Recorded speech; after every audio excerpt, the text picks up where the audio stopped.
In this video, we'll be showing you how we repot a plant. As you can see, we have our plant here in a small pot, and we have a larger one that is ready to go.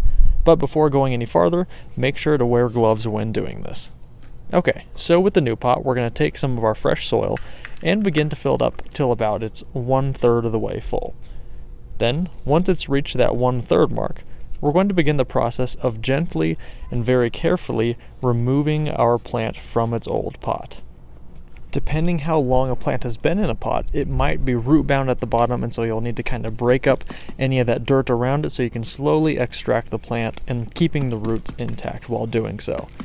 Now, as you can see here, we're just kind of gently dumping out a little bit at a time and slowly working our way. This took us about 5 minutes to actually get this plant out, and then here you can see we finally are able to get those roots free and then get that dirt off. When transferring a plant to a new pot, we always like to use new and fresh soil for it. That way we know it's full of nutrients and ready to go for the plant.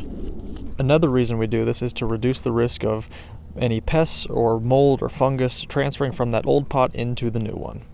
With the plant successfully transferred to its new pot, now it's time to fill up the rest of the pot with that new soil. So we're going to take just a scoop of soil and kind of pack it in very lightly around the base of the plant. We just want to make sure that this plant is fully supported and has enough soil that needs to stay in the pot so it can grow. And we're just going to keep repeating this until the soil reaches basically the top of the pot or until the plant looks like it has enough support.